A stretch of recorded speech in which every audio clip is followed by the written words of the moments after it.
Dakota land where the skies are wide and the freedom stands. With a Bible in my hand and a prayer in my heart, living this life where the wild plays its part. Dust on my boots and my hat pulled low, got my trusty rifle and I'm ready to go. Hunting the game as the sun hits the sky in the heart of the 701. I feel so alive. Guns and the 701.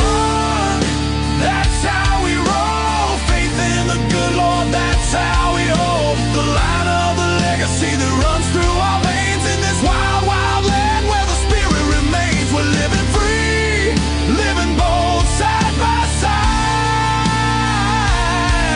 with God on our plate and our hearts open wide.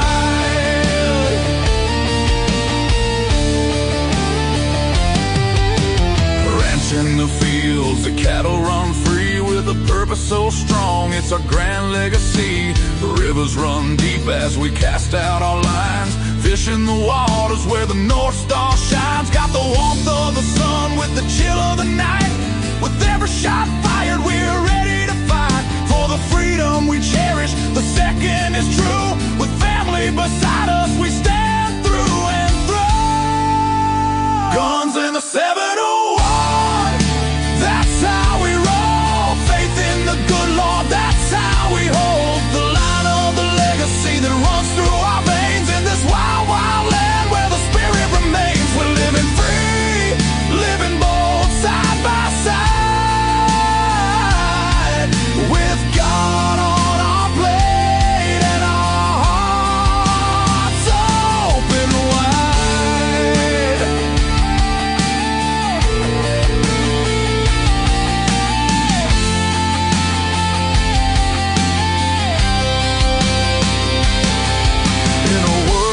Spinning with sins that they wield, we stick to our values.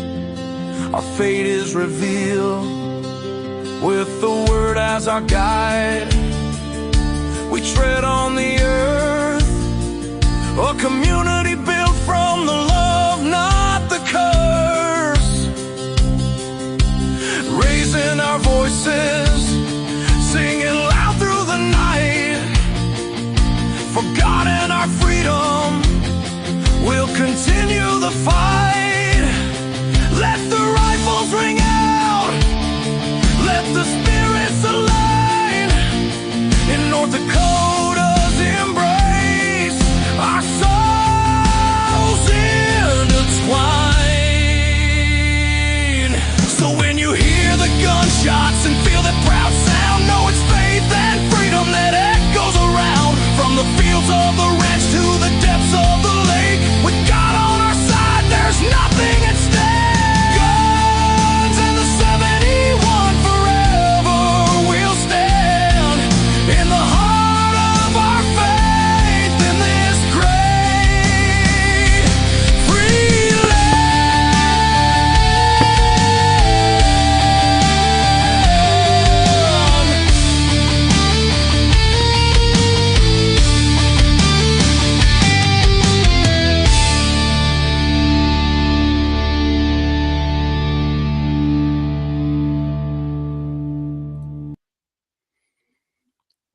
Well, we have made it.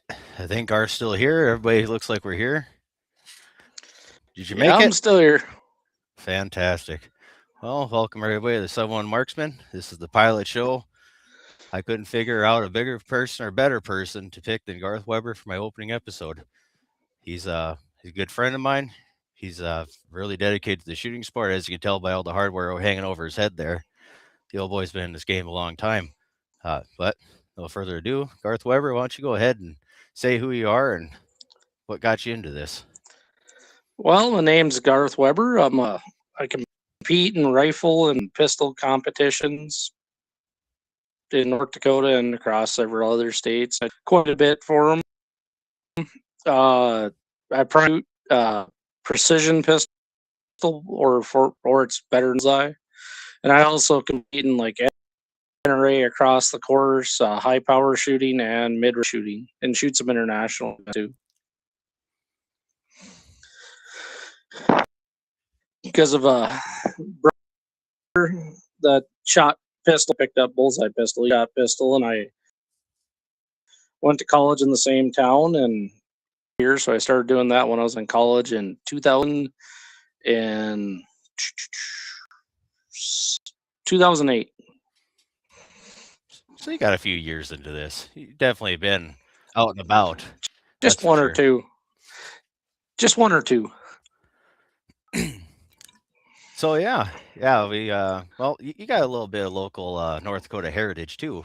Your uncle's a Hall of Famer, your aunt's a Hall of Famer with NDSSA, right? Yep, they're the top. They're in the top 10 number of distinguished high power shooters.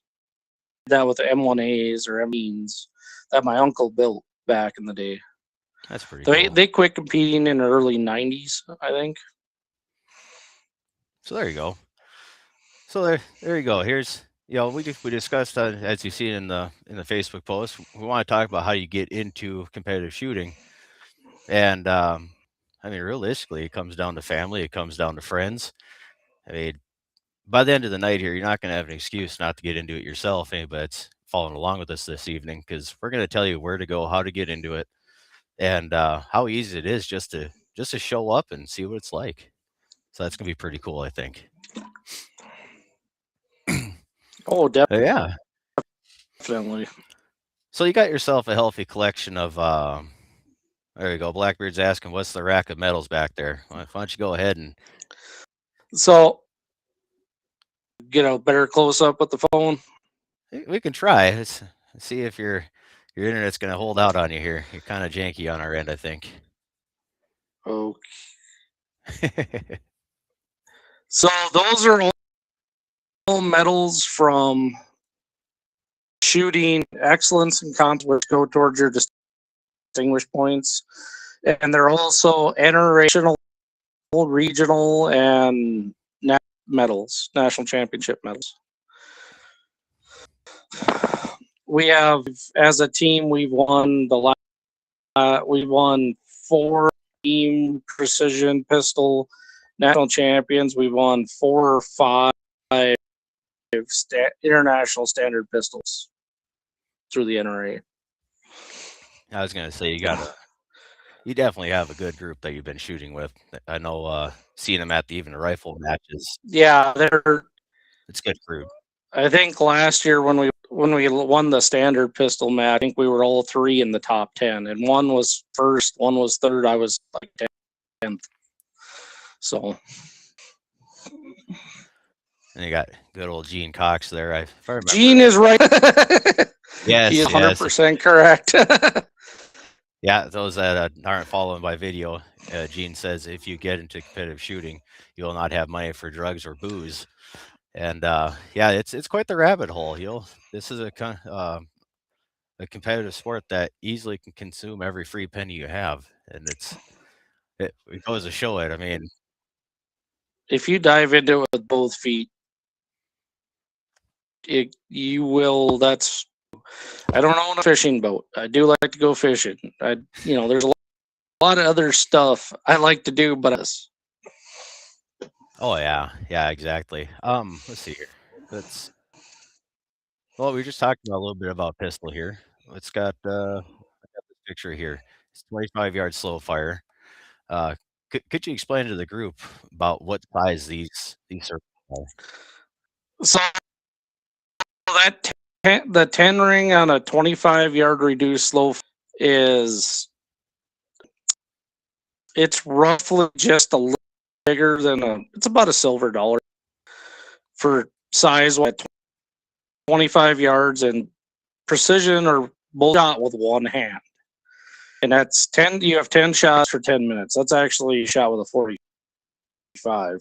I mean, it's the hardest one of pistol in general. The one-handed disciplines are the hardest sports you can do because there's never been a perfect score shot, period, in pistol for a 900 or an 1800 or a 2700. And that's an aggregate score, right? Everything. Yep. Is... Yep. 90 shots.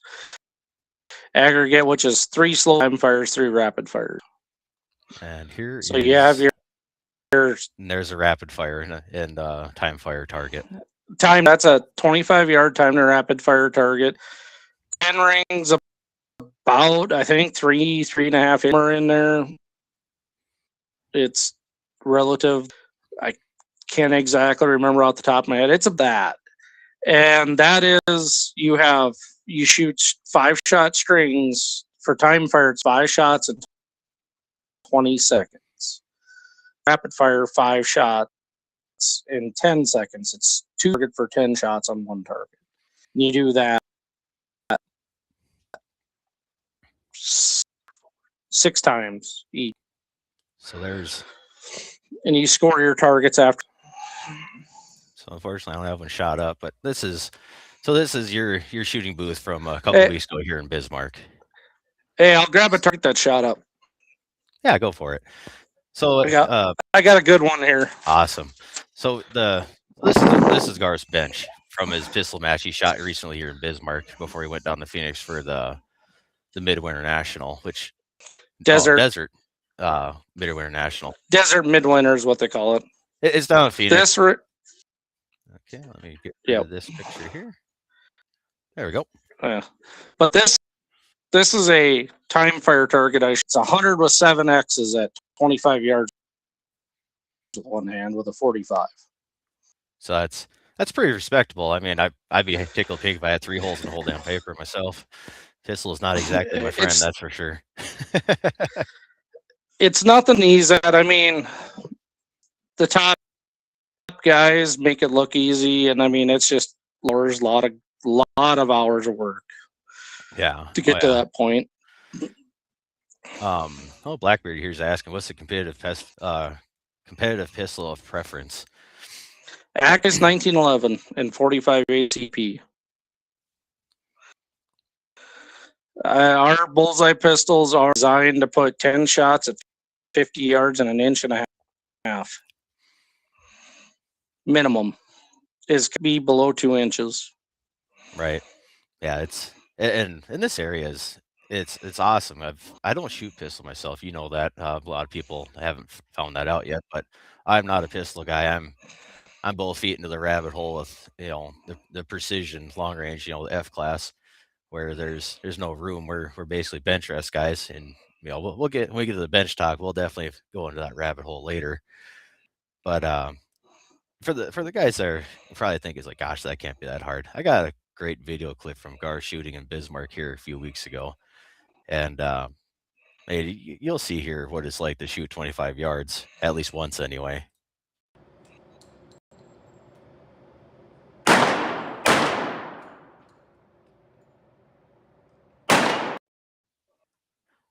God, that's a pretty gun. That is such a pretty gun. I love that Damascus gun you had made. That thing is sweet. Yeah, it turned good with the etching and the polished it up. It really, that stainless Damascus, there's nothing like it. Yeah, it's really, really cool. Unfortunately, I know it's sitting behind you, but the commie. No, it ain't. It's sitting in Fargo actually. Gunsmith's just gonna look at it. It's been a problem child. It's running really good right now, but kind of gave me a couple of hiccups. We're gonna look everything over now that it's probably 99% running. It's a random alibi. It's just the piece of brass is should be pretty minor. What exactly is an alibi for people that don't know? It's when you're shooting your string of fire, your 5 shots. Technically have one in slow fire, but you get enough time to usually clear it. In a time for a rapid fire string, and you have a double feed, you have a stovepipe, pick up a round. Your job is only to get the first round in the gun. That is your speed. And it's you raise your hand like you got a question. They come over and verify it's one of the. So there you go. I mean, it's not just Glocks that get stovepipes, I guess. You got that problem with the 1911 too, I guess. I don't think I would have told anybody that one. Yeah, it's really good pistol builders in the state. Sam May and Rod Seiler. May's pretty much retired from. He's really not gonna take any on any list. I mean, you got to pretty much be Travis Jorgensen, who's one of the top 5 guys in the nation right now. That he will do his about it, and even then, he's not wanting to take any work on quite a ways in age. Yeah, I've met Sam a few times. He's definitely a senior member of the BMRPA Bismarck Gun Club here, and I mean, very dedicated man to the sport and the club. It's obvious. I mean, he's wrapped his life around it. Well, it's gonna be a bad, sad day when he gives it up. National Guard armor. Yeah, he was the pistols for National Guards teams. So he knows what he's doing. Yeah, right. Exactly. Well, we're about 20 minutes in here. Let's bang out the first commercial. Let's come back around. Let's jump into the how to get into it. You know, where to go, who should you talk to, what kind of equipment you need to just show up and have a good time your first time. So we're gonna jump into a break here, and we'll come back here in a few minutes.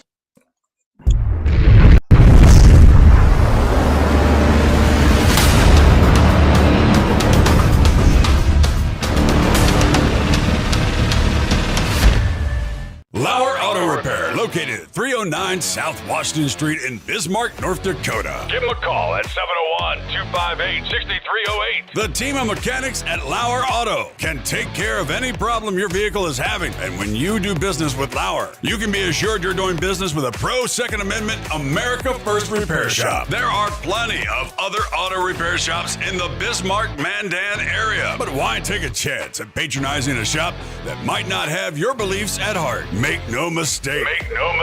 LAUER Auto is your pro Second Amendment repair shop. When you talk to the guys at LAUER Auto, don't forget to tell them that you heard they are a sponsor of Guns and the 701 and that you appreciate their support of our pro Second Amendment, pro North Dakota live stream and podcast. That's LAUER Auto Repair, 701-258-6308. 701-258-6308. Located 309 South Washington Street in Bismarck, North Dakota. When you want it done right, Go where lemons go. Kalen's Auto Service, owned and operated by Kalen and Misty Foss, lifelong locals with over 25 years experience. From modern rides to classic restorations, they can handle it all. Top quality work, fair price, and honest hometown values. Located just 1 block south of Highway 12 on 6th Avenue West in Lemon, Kalen's Auto Service, serving you with all your auto repair needs.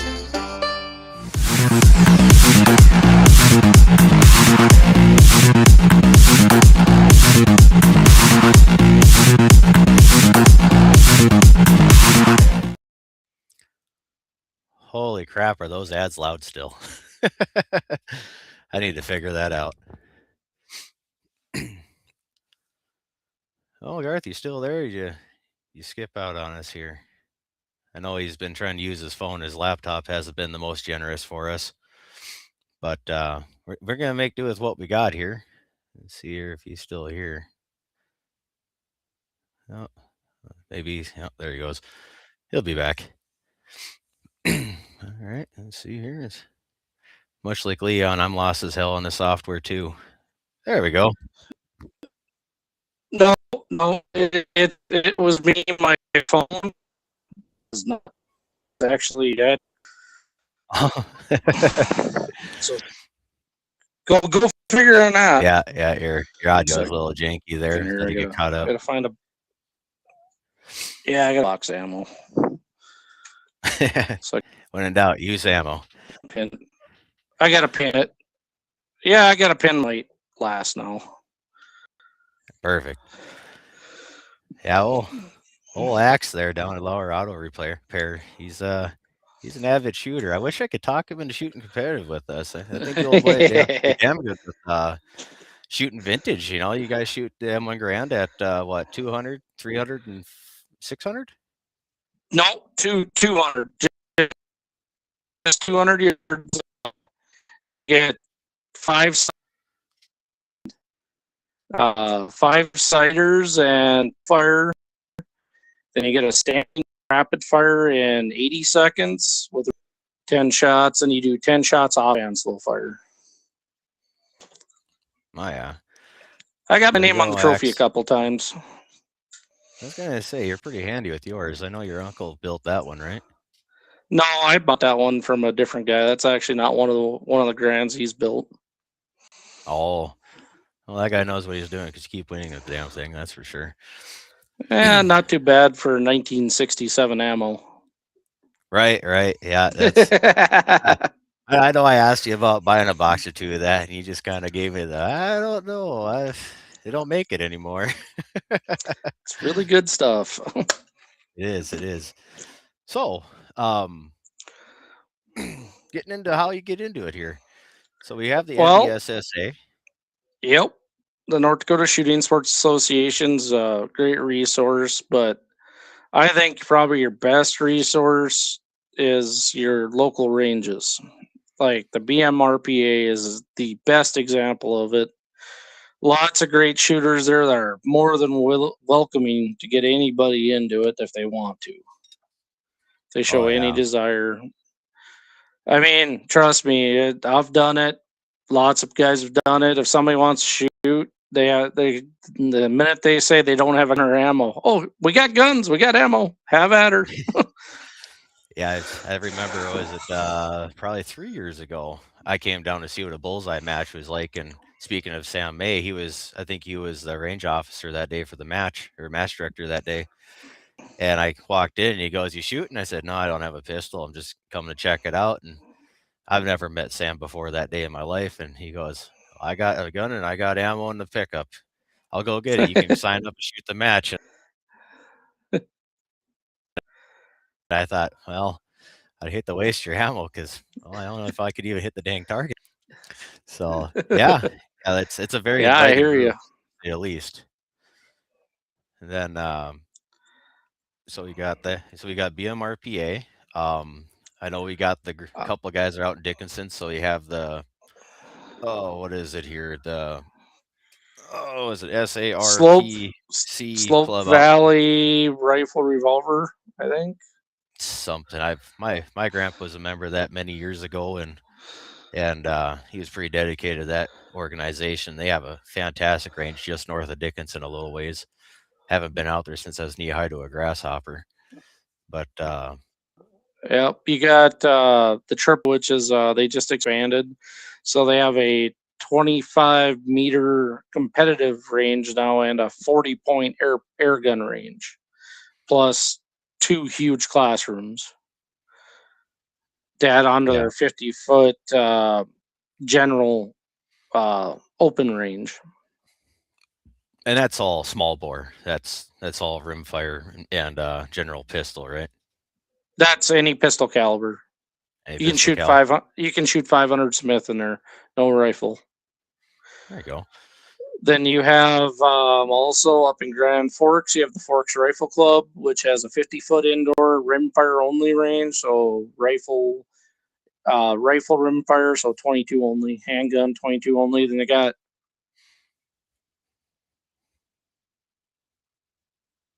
Oh, I've lost Garth again. He was going to explain, possibly going to say something about their 600-yard range. I think they have a trap club that's a part of the outdoor range there also. So, hey, Dan Brown, how you doing? I don't know if you caught us. We're just talking about your neighborhood range out there by north of Dickinson there. But so yeah, we got the Grand Forks range. They have the 600 yards that's north of Grand Forks. I believe it's north and east of north and western Grand Forks. It's supposed to be a pretty fun range. I've never been there myself. I'm hoping to get there this year. Then traveling further to the west, you have the Rolla Club. I wish I could remember. It's shot at the Disrude Memorial Range. That's a pretty nice range itself. Actually, I got a nice picture of it from the 600-yard line. So primarily, I shoot F-class myself. I don't do a whole lot of anything else. I'm too invested in one thing. So we lost you. I was curious. Yeah. Yep. No, I could hear you for a little bit. I had to back out and come back in. So, But but yeah, anyway, Grand Forks has a really nice 600-yard range. yeah, I haven't been there. I hear it's a fantastic range. I heard it's like anything else in North Dakota. It's got its gremlins. It's evil, straight up. Well, you get straight line wins there, right? Yeah, it seems like every year for the state championship for the last couple of years have been either a headwind or either a switchy headwind, or switchy tailwind. Oh yeah, those are always a treat to shoot in. Hmm? Then you got, what is the Rolla Club? I guess I don't know the name of the actual Rolla Club.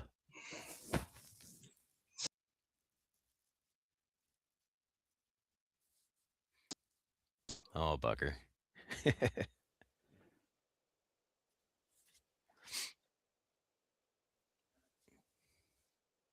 Rifle Club, I think, is what it is.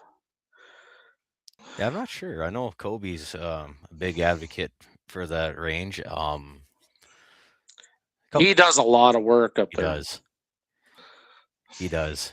I'm gonna see if I can help your phone out here. I'm gonna pop the chat off the screen here. I'm gonna keep watching it, so everybody keep making your comments. I'll bring them up here, but maybe unloading a little bit will help Garcon keep up. Yeah, my phone actually it's pretty warm and the ice is helping it, so hopefully it won't wig out anymore. right, Leon. Gremlins. It's full of gremlins. Then we got Minot. Minot has a nice range. Yeah, they got a very nice range. I think they're the only other 1,000 range in the state. I know they do a lot of 3-gun shooting, IPSC, PA stuff up there, but not. And they do they have some juniors out for the small bore and air rifle, but like actual matches, not many anymore. Yeah, I've never been up there myself. I've heard of the range a few times. Clayton's talked about the range a few times, but I myself, I haven't been up there. I hear it's a beautiful place to shoot if you're in the area. Yeah, I got a light rifle match there, probably 2017, 18 time frame. Yeah, it's quite some time ago then. I mean, you don't see anything on the schedule for it at all. It'd be awesome to see those ranges. The other thing I'd like to see more is the PRS stuff. It's really picking up in our area, but you don't see them getting to be a part of the NDSSA. You know, it's essentially the governing body for competitive shooting in North Dakota. But I just wish they'd, whoever's involved with that to come around. That'd be fantastic. Be able to get them on the schedule. That's just help the sport in general grow. Well, and yeah, that's all in general. I mean, to be fair, when I first started out just in Pistol League, I didn't even know about bullets. It took some rooting and knowing people and who to talk. It's gotten a lot better now with the India stuff. It's just we're working on trying to get that organization to have their visibility. To be brutally. Yeah, I was gonna say I know you've been helping organize the annual meeting and the banquet and stuff like that, which I think is awesome because you do a damn good job at it. But didn't you do more with the pistol side of it also? I am the pistol right now. I've been for better part of 9 years, 10 years, something like that. I was a vice president for 2 years. I just didn't have the time for it to move up and stuff on that. So Sure. I mean, it gets to be a lot. I mean, you got there's quite a few pistol matches through the year. I have a printed schedule in front of me here. There's a lot. I mean, we got the front of one page, back of an entire other page. going on to Well, I mean, another and another and another I and a little bit. yeah, I shoot every weekend in June and every weekend in August almost. And July, since I'm not spending 2 weeks in Ohio at Nationals this year, yeah, a little bit more free. Other than that, it's pretty much June, July, August are solid. And even September quite a bit. Yeah, oh yeah. Because there's a lot of pistol matches in Minnesota, then just Yeah, so Blackbeard pops in here. I shared on the list here for NDSSA.org, the North Dakota Shooting Sports Association. Blackbeard, what do we have out east for competitive shooting?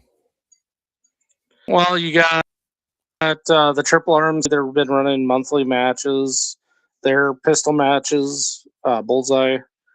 Grand Forks runs in the summer. And then Valley City and what is it? Labor Weekend every year we run the state Bullseye Championship, Precision Pistol Championship at our little range. So you got basically every weekend, damn near through the whole summer here. You're gonna have somewhere to go if you're willing to travel. Yeah, I mean, I'll go to Grand Forks for a high power match, Bismarck for the regional high power match, Grand Forks regional match, and Bismarck. Then between Wadena or Bismarck or Rolla, I'll be somewhere else, or the Twin Cities or Minneapolis. Oh yeah, yeah. You got the Wadena. That's pistol there. Wadena doesn't do rifle. No, you got the cities. That's pistol. Cities pistol, and you got Elk River and Duluth for rifle, or Red Wing, I guess. Red Wing and Duluth are your power locations, F-class. Yeah. Elk River, I believe, is one of the spots our Canadian friends like going to. That sounds like a pretty fun range. I haven't been to that yet. I think our good friend Larry from up in Canada, he's quite the terror with his little 6 Dasher. I know you're a fan of the Dasher. And oh yeah, needless to say, it's a good time. Dan Brown says Slope Area Rifle and Pistol Club south of Manning, which is the club I was mentioning, that's north of Dickinson. Yep. We host a monthly USPSA pistol match from March through October, weather permitting. And Dan, is there any place to look up the schedule for that? Is there a website for that particular club? This is a great time for everybody to pitch their local club's websites or contact information. Because I love nothing more to see people get up, get out, and spend a weekend at a range and be a part of an organized match. I mean, it's intimidating saying I'm gonna go shoot competitive, and the first thing I always tell everybody is go there the first time to have fun. Never look at the scoreboard. You're probably not going to be anywhere near the middle or the bottom of it. You just enjoy yourself. Go out there and take it in. Hey, remember, just about everybody there started where you're at. And trust me, when I say it, when I first started shooting Bullseye, keeping all shots on the paper, not scoring, on the paper was a challenge. Oh, yeah. Yeah, I'm terrible with the pistol. I'd be better off throwing the damn thing, to be honest. It's it's embarrassing. I used to be quite handy at it. And wrist rocket. Yeah, all my skill decided to leave me on my pistol, and now it's a lost art. I need to, much like going to the moon, you know, I lost that technology. I'll have to figure out how to get it back. Yeah, you can't shoot a pistol with me, and it didn't work well. You know, that reminds me of one time how we ended up buying some M&Ps. Yep. Yeah, that was entertaining. You should order 2 of these. Oh, it shot fine with you. I think we both got 2 MMPs. Or I should say, no, we both. You got 2 MMPs fresh out of the box with 5 different types of ammo to shoot. What was it, like an inch group at 30 yards? Yeah. It was ridiculous. Fresh out of the box. I don't even know if we even cleaned them. We just slapped up a little oil on them and sent them to the range, didn't we? I don't even remember how we did that. It was. We just I took them remember to you the saying I range to could have start the shooting better them. one. Yeah. You got that's what the we you did. I don't took even think we did one anything editor, and different. I was like, yeah, we just dry fired them in your shop. Then we went to the range. Yeah. I See, remember that afternoon. You're like, you can have the better one because you need all the help you can get. I see Susan Fettig asks, anyone go to these competitions if they are not shooting to check these out? Yes, absolutely. If you want, I mean, vast majority of competitive shooting is the most boring stuff you could ever watch. It is the paint dry. I mean, it's not a lot of excitement. We're standing in place shooting paper. There are some people that enjoy it, but other than that, like me, I don't like watching it. And I know what it is, but I still don't really get watching it. But yeah, you can definitely see it. We'll explain it to you, show you, have you walk down on a repairing and scoring, whatever. The targets for make it a little better to watch. Oh yeah. It's unfortunately I didn't take a moment to pull up any of that stuff. That'll have to be a future show. But yeah, a lot of the pistol stuff, everybody has their conventional style target. You do the shooting, you go down, you repair the centering. Repairing as in putting sticky squares over to cover up the holes, or stapling on a whole new target, whatever the issue may be, wherever you're at. But our e-targets that we use for long range, well, not long range in general, this rifle in general, for most cases, we have the what the hell is that target system called? It's slipping my mind now. Shot marker. There you go. Yeah, shot marker. The shot marker system, if nobody's familiar with the shot marker system, there's 4 microphones on each corner of the target, and it senses the bullet coming in, and it measures how fast it's coming in, the angle it's coming in exactly. It's triangulating it. It has 4 microphones, so it's not really triangling, but it's triangulating the bullet as it passes the microphones, and it's accurate to what was it, 2 or 3 millimeters? It's very, very close. Yep. Yes. And so we'll shoot on a target all afternoon, never have to fix it. Nobody has to go down range, and the matches go way faster. And for spectators at that point, you can go on, you can get out your phone, you can hook up to the hub through Wi-Fi, and you can watch every target on the line and live fire. And that's really cool, because it's the exact same thing we're looking at ourselves when we're shooting, is our feedback is coming back the same way that you'd see it as a spectator. So the only thing you're missing out on is getting on the gun. Yeah. And that's pretty much all rifle matches now went to the shot markers, because, I mean, a high power match used to take 8 hours, give or take, to shoot 88 shots across the course. And now you're done 4. Yeah. What used to be an all-day ordeal is we're packing up going home by 2 in the afternoon. Enough time so everybody can get together and go have a steak dinner at the local. Works out really good. It's the best part about the fellowship of shooting, is by the time everything's done, the day's not over. Even if you're traveling, you can still get a chance to go sit down and have ice cream at the Dairy Queen or whatever in town. It's a great time. So Dan Brown said, it's great building in the. Getting caught up here with Dan here. He says Caden Cox would be the contact person for those matches out there at the Slope Gun Club. And he said his contact information is on the Slope Area Rifle and Pistol Club website.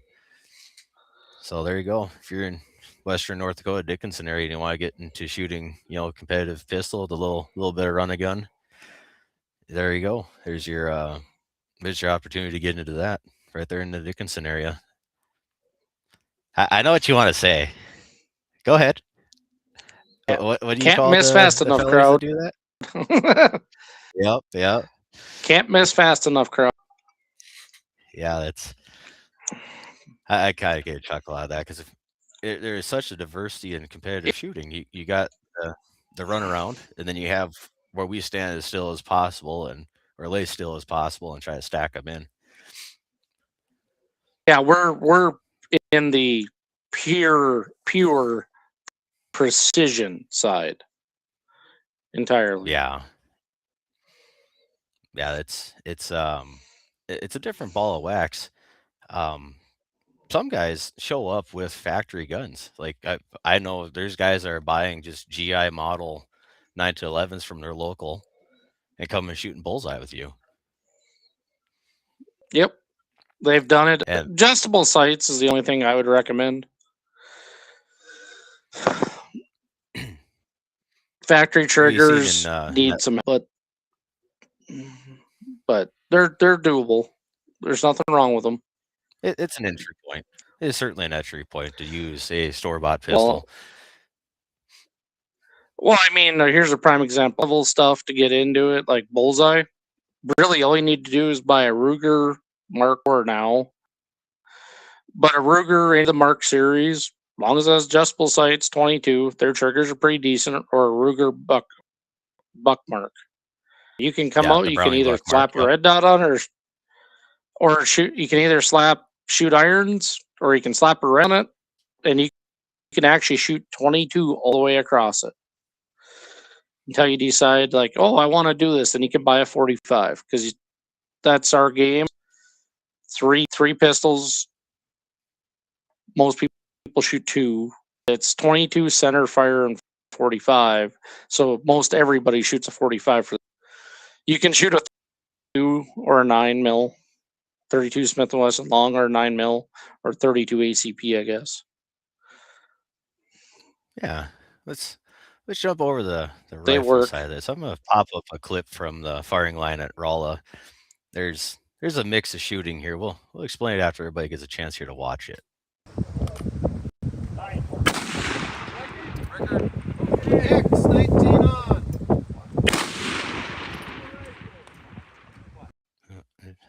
Let's see if I can relaunch it here. It got stuck on, just like on your screen, it said.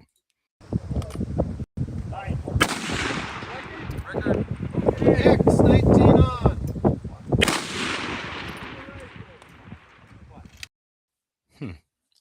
Well, that video is janky as all get out tonight. Yeah, I was sitting there in my red coat with my pretty green rifle. Yep, yeah, there, yeah, you're there in your red coat there. So that's sling style. I don't shoot sling. Maybe you can explain sling a little better. The general equipment that helps, not necessary. It's not necessary, but it definitely makes a big difference. So you have a shooting coat through, or Menard makes them too. You run those. You have a slinger if you're a right-handed shooter, sling from around your left bicep to the gun. You have a shooting glove, which is really padded, has a lot of high-density poly on it. That's sling right there, and you literally are holding the. But yeah, you're literally holding on to the gun the entire time. You're supporting it. Yeah, it's been a while since I've done this thing. Yeah. Oh, good luck. So yeah, I got my cheater match rifle sling. So yeah, so you slip your arm through the sling, and you got your loop. If I remember right, you turn your hand around backwards, and then this end's connected to the rifle. Yep, and just like that. Cinch yourself up. And when you get into your rifle that way, this is better than a bipod.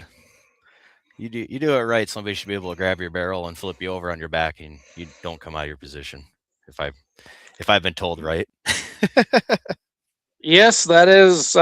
Your position is between holy God uncomfortable and the gun not falling out of your shoulder, somewhere in there. Yeah. Yeah. Somewhere between not being able to Yeah. Yeah, somewhere in between, like you're saying, not being able to get the gun out, being stuck in the pocket, and not enough that you actually cause tendon damage in your hand from the sling pulling on the back of your wrist so tight. It's a fine line for sure. Yep. That it is. But yeah, so there was a sling shooter. Then if you, as you're watching through the video, crossing through the video, I'm not sure how it played on your guys' end. It kind of got janky on our end, which sucks because that video was awesome last night when we were testing everything. You have F class is exactly what I shoot myself. Now there's two different classes of F class. You have your F open and you have your F TR, which is target rifle. I myself, I shoot target rifle, so I shoot a 308. Some guys run 223s. My class is limited to that cartridge size. F open. Oh, I rewind a bit. I'm limited to 18.18 pounds for a rifle weight. It sounds like a lot. It's not. And if you look over my head here, I mean, that's one of the bipods. That's the Joy Pod. They're made in Indonesia, the best company in the world, in my opinion, for anything F class. Sebrest is that brand. But then you see in the F open guys, and you see in these big monstrosity front rests, and those guys could shoot dang near whatever they want. They're limited to 22 pounds. Some guys are shooting 300 short mags. Some guys are shooting 7 RSOMs. You know, a lot of the guys are going smaller. They're going to 6-dasher. I know yourself, you're a huge fan of the 6-dasher. And they all shoot on a target. Anything off that 6BR case is just phenomenal. Just straight up. It's whatever variant you want to do on it. Well, there's a guy on the Cortina Blackjack Challenge had a 25-dasher for a PRS rig. He did. And that thing shot. I think we're going to see a lot phenomenally. Yeah. So the target I got up on the screen here, that is an F class target. You know it's an F class target because it has big Fs in the corners. You know, it's because it helps the sling guys realize they're shooting at the wrong target because they can't see it anyway. Well, but anyway, it's the same size black. It's just the 10 ring smaller. Right. So sling shooters, perspectively, it's a for the people that don't know, everything that's shot in F class and sling is usually MOA measurement. So for sling shooters, your 10 ring at 600 yards is 12 inches, and your X ring is 6 inches. Your 9 ring. Yep. And on the F class targets, our 10 ring at 6 yards or 600 yards is 6 inches, and our X ring is 3 inches. So that continues out all the way out to 1,000. Our 1,000-yard target, our 10 ring is only 10 inches, and our 5 ring is X ring 5 inch. Or yeah, our X ring is 5 inches. Our 10 ring is 10 inches at 1,000 yards. And well, to be honest, we have a very competitive neck of the woods here. We got some darn good shooters, and it's a challenge. And sling shooters, it's the opposite. Their X is 10 inches, and their 10 ring is 20 inches at 1,000. But you get a chance to see. Let's see here. So there's one of our feller shooters. This guy, they have a club going in New Rockford area, don't they? Yeah, they're it's his buddy Jess. They got some Jess Bush shot markers. Shoot 300 yards. They got a 300-yard range there. Yeah, I know they host a match. They run a match in like time frame, mid to end October. The Rusty Nail, right? Yep, that's iron-sighted service rifles. Shoot whatever you want. You just can't win. If you shoot iron-sighted service rifle with reduced 600-yard to 300-yard, it's prone. Yeah. So that there is an Alicio tube gun. That's got what, a 1.5 power magnifier on the front for the front sight. Yeah, it's got a 0.5 diopter in the front sight. 0.5, so it's really like it doubles. It's a doubling effect. Yeah. So that's iron So there you sights. go. They're at 600. Yeah. And if you're a member, if you join NDSSA, I believe the membership's what, $50 a year, unless you become a life member, then it's $500, I think. I think 1 year is only $25. 5 years, I think. Is it? I think it's 100. Yeah, yeah. I'm 1 year is sure. $25. It's $25 or $30 for a year. 5 years, $100. Then where's 500? There you go. I know I'm a life member. I'm fairly certain you are. I mean, we're too dedicated to the sport to not be in it for life, so it's easier just to pay the full due and be done. But the glory of the North Dakota Shooting Sports Association is you can potentially rent guns like that if you think you want to try this. And all you got to do is be a member and pay the due. And the guy that they're not junk guns off the shelf. The guns are treated just like anybody else's competitive guns. The ammo works. The guns work. The sights work. There's no reason you can't win with the gun you're given. And you got to supply your own ammo. I mean, that is a pretty serious statement there. They might have ammo, but like Tommy Thompson, who it actually stuff, there's a handful of scoped serve rifles. There's 3 long-range 308s with iron sight Lycios, and there's 1 cylinder Creedmoor. And they got to be used for competition, and we just don't hand them out to anybody. Like, he'll bring it out, like, if you want to try a match, he'll bring it out for that. You get charged $20. Or you rent them. I think the long-range rifles are $100 a year to rent them. You got to supply the ammo, take care of it. But you kind of got to be known really well before they'll rent you out a gun, so they don't disappear or you don't do something stupid. You can't take your dog down. No. But that's one thing we definitely we do know is, like, Tommy's a big part of the club. He's at dang near every match. So if you want to get into it, I mean, he's a youth coach, and he's very knowledgeable. He is tickled pink to get anybody into competitive shooting. And he's right here in Bismarck. Yep.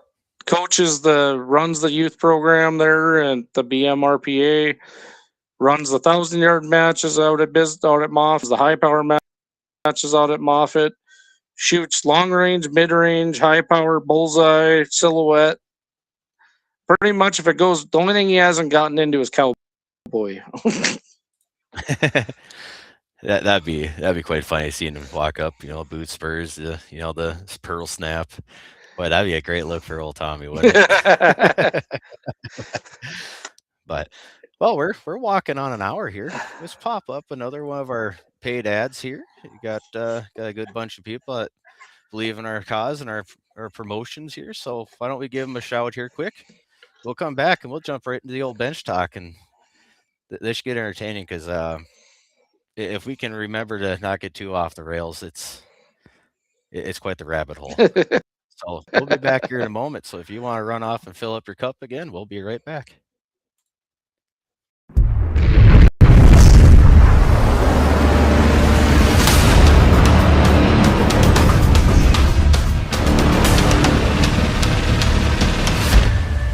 LAUER Auto Repair, located at 309 South Washington Street in Bismarck, North Dakota. Give them a call at 701-258-6308. The team of mechanics at LAUER Auto can take care of any problem your vehicle is having. And when you do business with LAUER, you can be assured you're doing business with a pro Second Amendment America First repair shop. There are plenty of other auto repair shops in the Bismarck-Mandan area. But why take a chance at patronizing a shop that might not have your beliefs at heart? Make no mistake.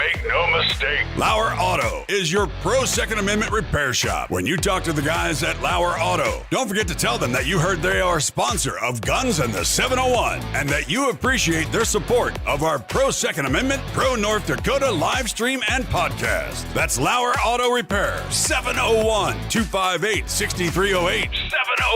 701-258-6308. Located 309 South Washington Street in Bismarck, North Dakota. When you want it done right, Go where lemons go. Kalen's Auto Service, owned and operated by Kalen and Misty Foss, lifelong locals with over 25 years experience. From modern rides to classic restorations, they can handle it all. Top quality work, fair price, and honest hometown values. Located just 1 block south of Highway 12 on 6th Avenue West in Lemon, Kalen's Auto Service, serving you with all your auto repair needs. For the best gun gear for every and any situation, Little Angry Man Arms LLC has you covered. Top-notch guns from top-name brands like Winchester, Glock, Sig Sauer, and Ruger to essential extras from Magpul, Streamlight, Hollow, Sun Optics, and more. Little Angry Man Arms LLC have everything to make your shooting adventures a success. Visit littleangrymanarms.com today and gear up for your next big hunt, competition, or home defense. Don't miss out on our exclusive deals. Little Angry Man Arms LLC, based in Trail City, South Dakota, your ultimate hunting partner. At Horton Laser Craft, we believe in the power of personalization. Whether it's a cherished memory, a special occasion, or a unique gift, our custom laser engraving brings your vision to life. Our expert craftsmen and state-of-the-art technology ensure every piece is a work of art. From personalized decor to one-of-a-kind keepsakes, Horton Lasercraft makes every moment unforgettable. Horton Lasercraft is owned and operated by a local veteran and his wife located near Thunderhawk, South Dakota. They provide custom laser products at a reasonable price, and their turnaround time is fast and efficient. Custom board cutting, glassware, decanter sets, mugs, assorted stainless steel jewelry, assorted tags, decor, custom acrylic nightlights, and much, much more. Call them up at 605-545-7535. Horton Lasercraft, where memories are engraved.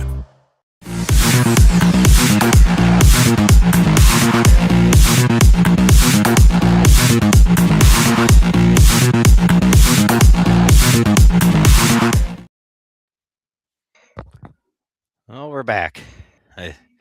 You topped off for the power hour here. Yep. You know, we got to touch on the sponsors a bit. You know, you got old Axe. This is a big old sign right there out the Rock Range. You driving west of Mandan, you look to the south a little ways, a few miles, you're going to see this big old sign. That is a dedicated man to the cause, and I couldn't find a more Second Amendment patron than old Doug. Axe is the man. He really is. And then Kalen. Let's bounce on to Kalen here. I'm pretty certain I can't really say too much about this because I'm not 100% positive, but I do believe Kalen down there in Lemon. This is Clayton's little resto project. I think Kalen's had that thing over at his place several times, and I shouldn't say several times. He had it at his place, and he's been helping Clayton get that thing up and running. I know Clayton's tickled pink. He's been driving around and wearing the tires off of it. And then this one right here. Oh, Horton Lasercraft. Look those guys up. They do darn good work. I got a laser machine in my shop I've been playing with. I burned holes through my table. Boy, that's an art. I definitely don't got it, but the fellers down at Horton's, they definitely have it figured out, to say the least. So we covered our bases here. You got the main sponsors, you know, Little Angry Man Arms. He's just down there in South Dakota. He's a gun retailer. I don't do much with him myself, mainly because I'm an FFL myself. I have 1760 Sports. You know, see if my picture even shows up on here. Oh, I got the little logo on the top. That's cute. So anyway, nonetheless, if you're in South Dakota, Trail City area, look those guys up. That old boy's a mover and a shaker. He sure sells a lot of guns. I know we've had a couple of conversations on the backside of things, and Boy, that old boy, he's a seller, man. That old boy can sell some stuff. So let's jump back into my folder here. So we got the old bench talk. I got my fancy reloading equipment on the bench there. I got the arbor press, the average Joe stuff, the big expensive power dispenser. I'm a huge fan of Molly bullets. You talked me into that, so I can't take a whole lot of credit for that. I love my shiny silver bullets. I can't go wrong with that. So they're pretty and they work. They work. You know, I've never. I know Molly has gotten a terrible name from years past, and I think what people don't know is that the process has changed. It's gotten better, and if you start looking at how to do the process a little differently than the old peanut butter jar and steel shot or whatever the hell everybody was using, it's a lot cleaner now. The dry method. Yep. And I think a lot of people didn't do the step that you're like Norma's Diamond Line does. And Norma has a pretty good article out there that proves some benefits in it in their test rifles. So I've seen it. It works. It doesn't seem, I don't have any issues. You don't get the buildup you've always heard about, what everybody claims. It cleans right out now. It comes right out. You can go back to shooting normals if you want to. Shoot nakeds. Yeah. Yeah, exactly. I know you're a big advocate for Molly, and the one thing we noticed is when you get into it, it's messy at first. You know, the prep is messy, but once the stuff is done, everything's dry. You don't have to spray anything extra gunking in the barrel. It's nice. I've shot an entire. I shouldn't say this. I won a state championship with a gun I didn't clean the entire season in F class. I shouldn't say that. Well, okay. Let's clarify a few things here.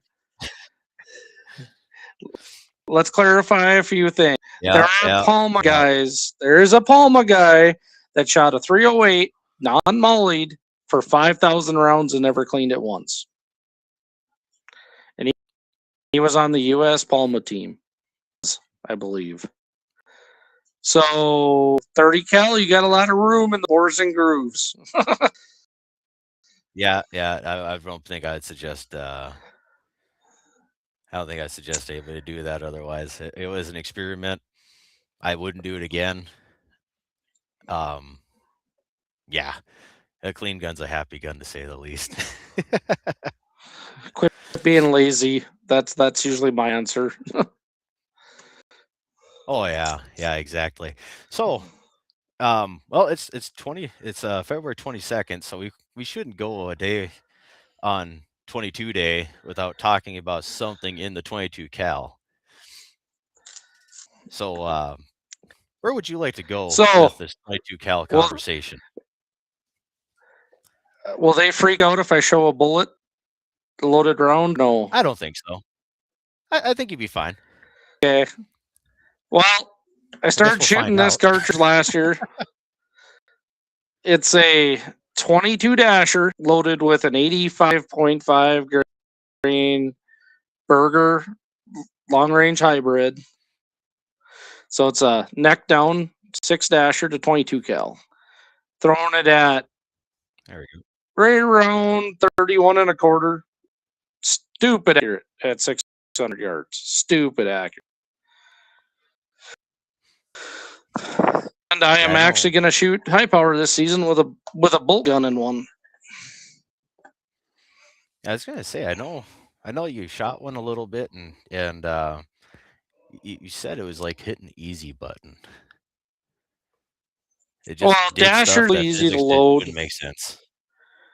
Well, you're chucking that heavy of a bullet with think powder, 31 grains and 140. Yep. Had to read the label. That's a disclaimer. Try it at your own risk if you have one of those. Yeah, don't. Yeah, I think we should start this disclaimer is we have the software. We've been doing this a long time. We've been playing devil's advocate with a ridiculous amount of different powders over the years. Some of the advice or the stuff we talk about here during Bench Talk probably shouldn't be taken as gospel as the great book of Berger or whatever. The stuff we're talking about, you're not going to find in this book, mainly because the stuff we're doing with our competition guns is usually well beyond what a book would ever say. And keep in mind, some of these books are written with lawyers in mind or the lack of know-how. Yeah, it's the old scene. There's old reloaders and there's bold reloaders, but there's no old bold reloaders. Oh, yeah. So you play it safe, watch your pressure signs. I mean, I've stuff happen at ranges. I mean, bad stuff can happen when you take a lot of liberty there. If you play it safe, watch what you're doing. Yeah. Yeah. We don't have pressure gauges or nothing. We're going by, hey, is the extractor marks. Yeah, right. Do you need a pipe wrench to help get your bolt open? If you have a round that takes 2 hands, don't do that. Do you need a hammer? That reminds me of the hammer thing. I don't remember the gentleman's name, but I don't know if you remember. The fellers from Canada were telling us about it at a match. I think it was last year. There was a guy that ran a load that shot really well in one of his F-class guns, but he had a rubber maul at the firing line because every shot he'd beat the gun open. Yeah, he was running a Barnard action, which are the toughest actions known to man, and you can't shear the lugs off of it. It's impossible. They're so overbuilt, and that's what he did. He willing to nuke everything just to get that little bit extra of an edge. Oh yeah, I mean, yeah, that was not I recommended. Hearing that story, yeah, right. Could you imagine being on the firing line? This guy is sitting there wailing on his rifle with a rubber maul or a block of wood or whatever he was using. I heard a story of a guy. I forget what powder he used, but he was M1 Grand, right, for high power. Mm-hmm. He would literally shove them in a cigarette box, shove their kit cartridges primed into a cigarette box, fill them full of powder, and see the bullet in them. Well, he was at Camp Perry for the national matches, and the gun blew up when he was shooting offhand. It completely action separated completely. And the only thing he asked when somebody went to pick him up, was it at least a 10? That's dedication right there. Outer range around the eyes, missing half an ear. Did I hit the 10?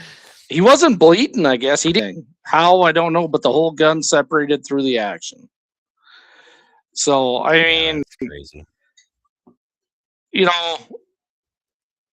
You can get comfortable in what we're in and do stupid stuff. I mean, there was a guy is actually in town here when the local gun shop was still open. Had a rifle in. He had pistol powder on the bench. He accidentally threw a charge that he filled it full of like H1 and he welded his receiver. Because when it went off, it melted the brass and welded the receiver solid. You couldn't operate the bolt, nothing. So the people that don't know the numbers we're spitting out here, he went from a pretty middle of the road rifle powder to a fairly aggressive pistol powder. By accident. It's actually a slower burning pistol powder, but it's on a powder burn rate chart. It's over 15 years faster. Yeah, that's I would a lot. say. That's an oops. Yeah, that's a big oops. Well, like the powders we reload for bullet, for pistol, we're using in the top 8 fastest powders that are on the market. Yeah. For speeds. Then you go to rifle and you're towards, bottom third-ish. Yeah. Yeah, we're very much slower. I mean, in contrast, it's a very different ballpark for what we're trying to do. But yeah. Oh, definitely. Depending on what you want to load, there's definitely multiple answers to a question. And yeah, we've definitely turned every stone over we possibly could. I know at one point we're starting to use powders that weren't even in books anymore. Than people are sitting there asking us, how are you getting the speeds that you're getting without blowing a gun up? And the only thing we could say is we tell them the powder, and they go, "Nah, that's not possible. It's not in a book." And that's where we just sit there and smile. It's like, well, it's what we're using. It's what we're doing, and it works. So you don't get it. And like I said, it's being smart. You're reading your pressure signs, your bolt lifts, your ejector and extractor marks, especially your ejector marks on bolts. ARs are a lot tougher to read pressure signs in because you usually blow a primer out of it. That's how you know it's hot. I wonder if let me look here. I might have. Oh, yep, I got one that shows up fairly good in this box. So let's see if I can get this to turn out here on the camera. So let's see if it'll focus on it. Probably not. It won't focus enough to do it.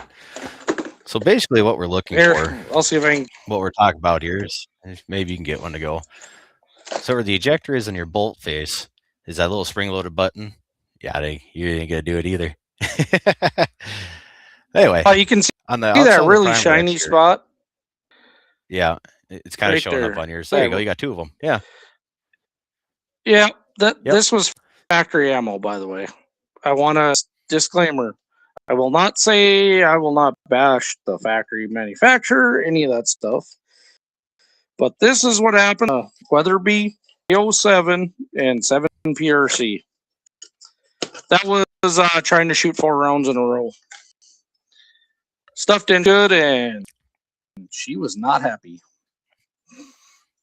Yeah, I know there's a alleged story going around our neck of the woods about the 7 PRC factory gun, factory ammo. I don't know if this is I don't know if it's true or not. I've heard people talk about it. I don't know if there's some sort of litigation or anything. I really don't know. But the folklore is that the 7 PRC with factory ammo, depending on the box or type or brand of ammo, you can't go mag after mag because the gun is not liking it. Is that the experience you had with yours?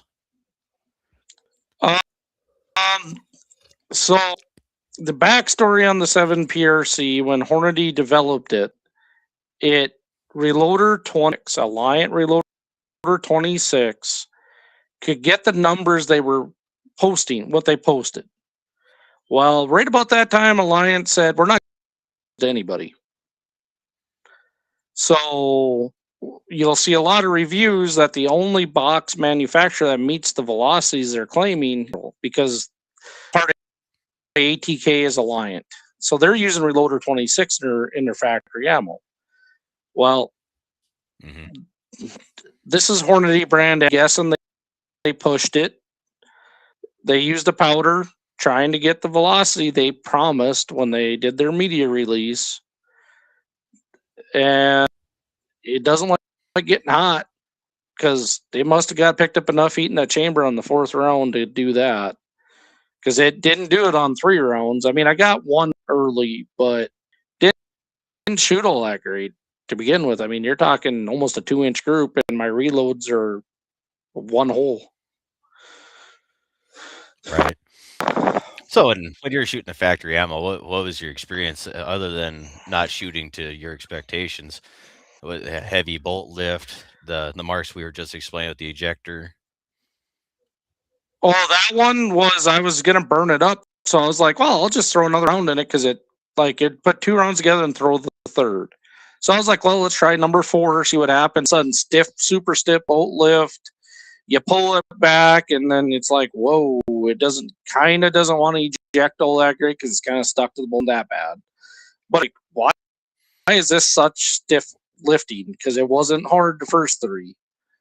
Then it was just super stiff, and then pulled it back, and I was like, oh, that ain't good.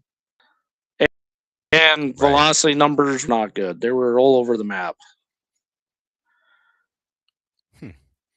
Oh, Gene says here, powders, there always seems to be something printed somewhere, or the interweb will have something. And that's very true. Accurate Shooter Forum is a great wealth of information that's fairly trustworthy if you know what you're doing also. Standard recommendation I will say to anybody, whatever you read, whether it's printed in books, whether it's somebody posting it on a forum, whether it's Sniper's Hide, Accurate Shooter, wherever, take their load. If they say they're running it, take 10% off of it and start there. If you're going to start, you should be in the safe range. Right. Of your max book powders. I mean, your max, you get that's standard issue protocol, so you don't blow yourself up. Yeah, it's not a bad way to a great way to start, to be honest. If you're new to the game, not new to the game, you're playing with a cartridge you're not familiar with and going into something a little different. Yeah, the book ruling is fine if there's no book ruling. That 10% thing is pretty big when you look at it, because when you look at, like you said, Sniper Hide or Accurate Shooter Forum, you're not going to flip open any of the reloading manuals to see data for a 6 dasher or a 25 dasher, 22 dasher. You're relying on other guys to be a pioneer into that cartridge. The burger book, but their numbers are really conservative compared to what you see the bench rest guys running. You will, or the PIs. I mean, you still take their numbers and you kind of go, oh, I can go that much higher than the burger book. Oh, you back it down. You kind of go look at the burger books because your bullets are seated longer, blah, blah, blah. But you work up slowly, do after range jumps. Usually you get assigned well ahead of what you should. Right. Because we're just running wedges. Yeah, that's the problem that we run into is in competition, specifically like F class. Maybe not as much in sling style. We're running 30. Oh yeah, slings, and slings pushing it too. Slings running 30 to 32 inch barrels because of sight for iron sights. Okay. Yeah. Oh yeah. The sight radius gig. Yep. Yeah. I know for F class guys, we're doing everything we possibly can to either, lack of better terms, hot rod a bullet to the ballistic advantage that works for us, as long as we can keep it shooting properly and still be able to hold that, that 10 ring. We're going to push, like example, we have a good friend that shoots 30 cal 308, and he's pushing excessive 200 grain bullets at speeds that 168 usually come out of a 308. And I know one day you're telling me you sticking ammo in a lunchbox to cool it down because it was getting too hot just from a warm day. He had to put it in a cooler with ice packs because the ambient temperature would actually cause pressure issues. I mean, that's taken it to a whole new level where this isn't smart and you're going to kill yourself. Yeah. He knows because he tried it and he realized it's sitting in the sun. It got too hot. Yep. There's absolutely signs to be watching for that. Oh, there's only really 2 powders that are known. Usually, pressure. You get more velocity and more pressure on it gets hotter. There are 2 powders I know of that when you get below 0 degrees, they actually will pick up speed and they'll pick up velocity on you. They'll pick up velocity. And they're both made by Alliant. Alliant Reloader 3 is flat from 0 to 120 degrees. from 0 to -20, it'll gain like 30 feet per second. So you got a lot of pressure there. Comp will do it too. It'll actually pick up a little speed when it gets super cold. And I know that AR comp only does it in my coyote rifle.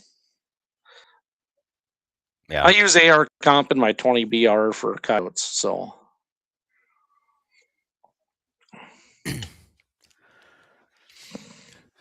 So we got the 223s. We shoot across the course of that, which is standing, sitting, prone, shot at 200, 300, and 600. Yep. And it wouldn't be 22 day without talking about 223s a bit. So my thought is when you shoot 200, I know there's a lot of guys that shoot, 55, 60 somethings. You just grab essentially box ammo when they shoot the 200, no? You can do it for cheap. Like I shoot a 69 or 77 grain mag length, Match King, Nozzler Custom Competition, whoever really. 68 grains to 7 grains are pretty much your norm because we shoot those 200 and 300 yards. So it's simpler, keep one ammo. I mean, if you want to be cheap and you're practicing, 55 grain FMJs do shoot really good at 200 yards, reloading. But yeah, you shoot mag length at 600 yards, you're shooting an 80 to 80.5 grain bullet. You can shoot your 77s at mag length. The Marine Corps does pretty well with them. You can do it, but the 80s are ballistically superior. Whether it's your 80 grain Sierra Match King, grain Nozzler Custom Competition, 80 grain Burger VLD, 80.5 Burger full bore. Yeah, I've played a little bit with the 80 grain, 85 grain. It's right. Yeah, I got old JD from 701 Nation. I'm laughing. It's like rubbing, or 701 Militia is his new show. It's like rubbing a lamp, man. You talk about 223 enough, he comes. He's here. Hey, tell you what, I don't disagree that 55 is God's grain for 5.56 23. I don't. Just don't come to Norwood at 600 yards. And I'm shooting an 8 twist. That's a job. Yep. Yeah, I know that's so like anything else, you always want you want to get the next generation to competitive shooting or shooting in general. And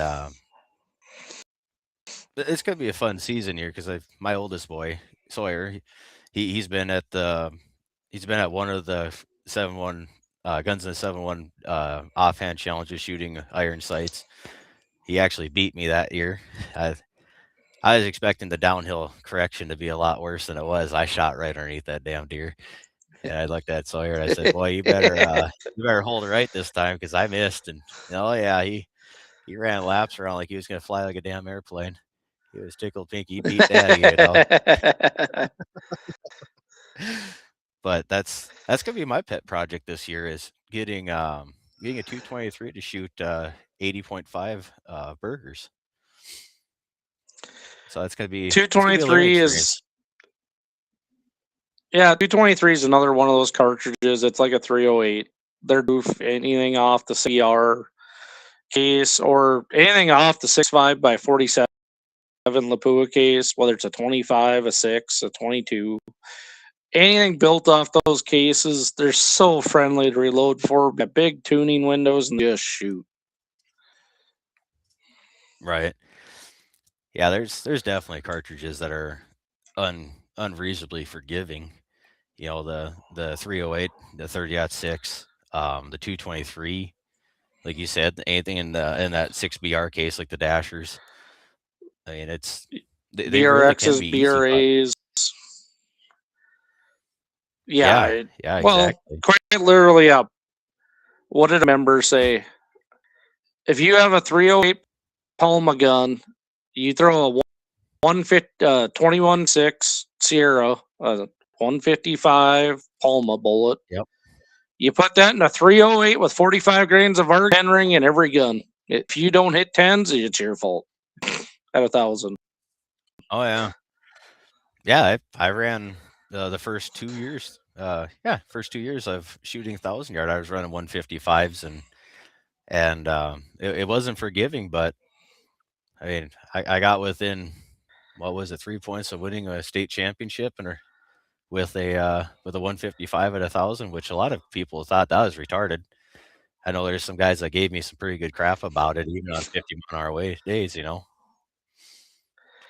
Yeah, they shoot surprisingly. They shoot They just, from a raw accuracy standpoint, you can't beat them. And they got good BC for what you can. If you can velocity up north of $3,000, 30, 50 to 31 plus. If you got a gun that'll do it, it's impressive. Yeah. Oh yeah. I mean, I think I got some. Actually, I shot the mile with a 2 years ago. We went down to South Dakota, and we got the chance to shoot down on a private range, and it was an awesome time. Had a great time down there. But I brought my F-class rifle. You know, I call it the workhorse. I brought that out. I also brought a Savage trail hunter with an Ares ETR Athlon scope on it. And once I approved my general drops from 100 to 300 to 600 yards, I pointed it to a mile, and I think it was somewhere between the third or eighth shot I hit the mile target with a 155 grain bullet, and that gun was only doing 29, 20, something like that. It wasn't super hot for a hunting gun load, that's for sure. Well, short barrel. Right. Yeah. 20. What was that? 24 barrel. Yep. That's where the 30, 32 inch pipes, little slower burning powder. You need that time to burn her up and gain that velocity. Yeah. Yeah. We definitely seen on the reloading software, playing around. You very rarely ever see a 95% burn, no matter how long the barrel is. I mean, we found, the one cartridge that did, which was your 22 Dasher, and that was crazy. Yep. I still can't wait to hear what that sounds like with a can on it, because that does a complete burn at like what, 12, 14 inches. Yeah, it was like around 14 inches, and I'm gonna be running like 30 inches in my bolt gun for running across the course this summer is gonna be 24 again. And I might even thread it, have them thread it so I can screw my, because it's going to turn into a coyote gun with about a 20-inch pipe. Well, I know the NRA has been playing around a bit with the idea of putting suppressors on certain classes. I believe you can shoot across the course with it. You can. And I've thought about it. But I just don't know if it's the only advantage I can really actually see. The significant advantage, like in a Rapids, is a little reduction in recoil. Right. Exactly. Well, I see we're banging on 8:30 here. Let's pop out another ad. Let's give the boys their money's worth here, and we'll come back and we'll jump right into the old Q&A. I know some people are commenting here a little bit, but we'll just kind of freewheel for about 15 minutes and answer some questions. If people have questions where we're going to go or how we're going to get there, or something about reloading that itching your brain. By no means are we gurus or doctors at it, but we've definitely done our share. So we're going to jump into we're going to do another long ad, give everybody their money's worth, and then we'll come back for a quick 15-minute Q&A. So we'll be right back.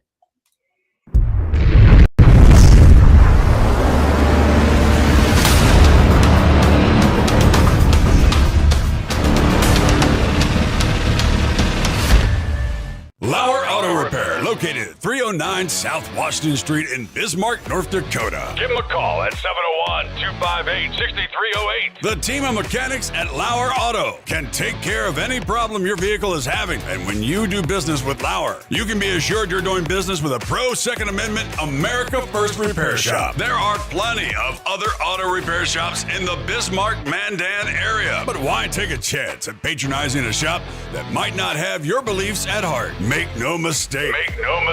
LAUER Auto is your pro Second Amendment repair shop. When you talk to the guys at LAUER Auto, don't forget to tell them that you heard they are a sponsor of Guns and the 701 and that you appreciate their support of our pro Second Amendment, pro North Dakota live stream and podcast. That's LAUER Auto Repair, 701-258-6308. 701-258-6308. Located 309 South Washington Street in Bismarck, North Dakota. When you want it done right, Go where lemons go. Kalen's Auto Service, owned and operated by Kalen and Misty Foss, lifelong locals with over 25 years experience. From modern rides to classic restorations, they can handle it all. Top quality work, fair price, and honest hometown values. Located just one block south of Highway 12 on 6th Avenue West in Lemon. Kalen's Auto Service, serving you with all your auto repair needs. For the best gun gear for every and any situation, Little Angry Man Arms LLC has you covered. Top-notch guns from top-name brands like Winchester, Glock, Sig Sauer, and Ruger to essential extras from Magpul, Streamlight, Hollow, Sun Optics, and more. Little Angry Man Arms LLC have everything to make your shooting adventures a success. Visit littleangrymanarms.com today and gear up for your next big hunt, competition, or home defense. Don't miss out on our exclusive deals. Little Angry Man Arms LLC, based in Trail City, South Dakota, your ultimate hunting partner. At Horton Laser Craft, we believe in the power of personalization. Whether it's a cherished memory, a special occasion, or a unique gift, our custom laser engraving brings your vision to life. Our expert craftsmen and state-of-the-art technology ensure every piece is a work of art. From personalized decor to one-of-a-kind keepsakes, Horton Lasercraft makes every moment unforgettable. Horton Lasercraft is owned and operated by a local veteran and his wife located near Thunderhawk, South Dakota. They provide custom laser products at a reasonable price, and their turnaround time is fast and efficient. Custom board cutting, glassware, decanter sets, mugs, assorted stainless steel jewelry, assorted tags, decor, custom acrylic nightlights, and much, much more. Call them up at 605-545-7535. Horton Lasercraft, where memories are engraved.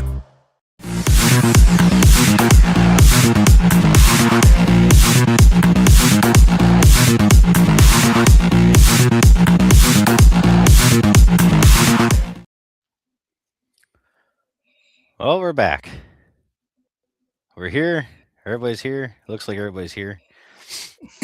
So, the shooting, the signing up, the reloading. Where do you start? Where do you go? Well, you can start with the ndssa.org. Right on their website is the schedule. It says it's a PDF right at the home page there. You click on it, it pulls it up. All those pieces of paper are showing it's a bunch of stuff that nobody could read.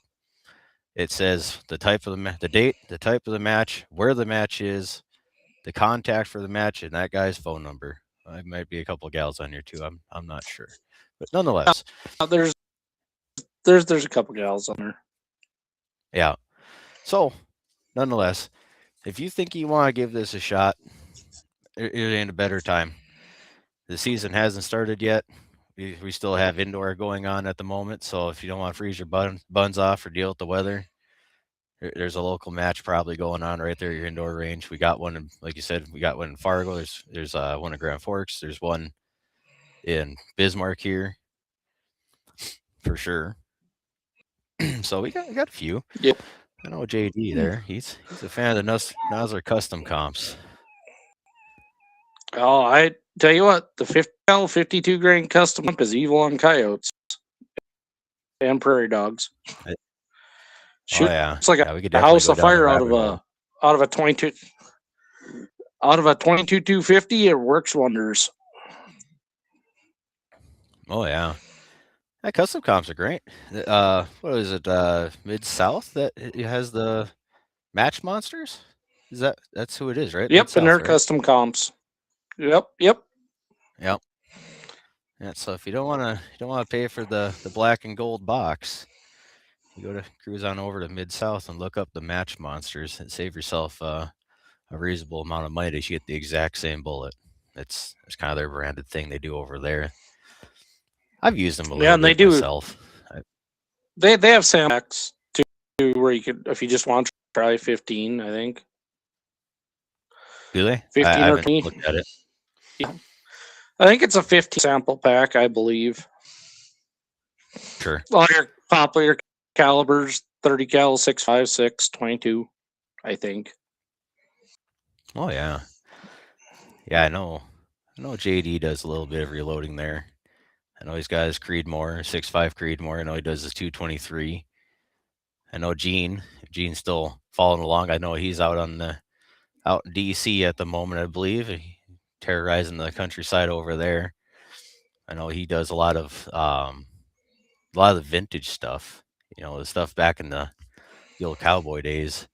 Shoots silhouette. I know he's a wealth of knowledge. He gave me some advice on he gave me some advice for my 4570, and I should have taken his advice because my ambitions with my computer software, of course, I can't leave nothing alone. And yeah, you should just not do that with a 4570. What did I tell you? It was like 2800 with a. I said you were going to regret it. I'm not saying I said, and I told you that might be a little hot.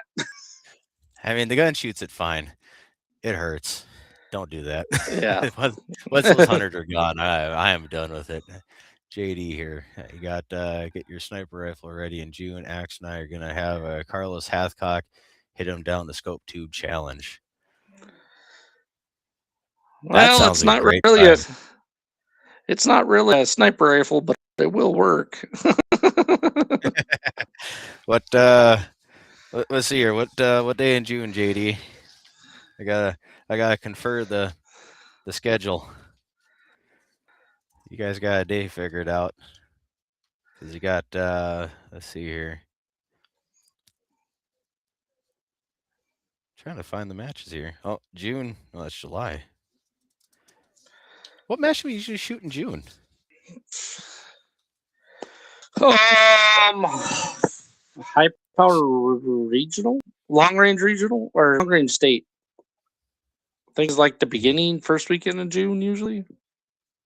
Oh, we got full Don't bore quote me on national. that. I guess we could talk about that quickly. Yeah, we got the full bore Oh, national in Moffett. That's May 28th through the 30th. Guys coming from all over the 75 shooters all signed up. Oh, 93. 93 shooters. We're gonna have a full house. They're gonna be shooting 800, 900, and 1,000 a day of each. Plus teams. Yeah, guys. Yeah, plus teams. Yeah. So we're gonna have guys coming down from Canada. We're gonna have guys coming up from Texas, and I know there's a few guys coming from Missouri. You got guys coming from everywhere. I honestly hope the weather sucks. Last time we said, you and me both. Oh man, yeah. That was 2 years ago. We had guys. We talked a bunch of people into coming up here and shooting. 3 years ago, and it was probably the nicest weather we ever had. I think we ended up having new range record shot that day, didn't we? It was close. Not by anybody in North Dakota.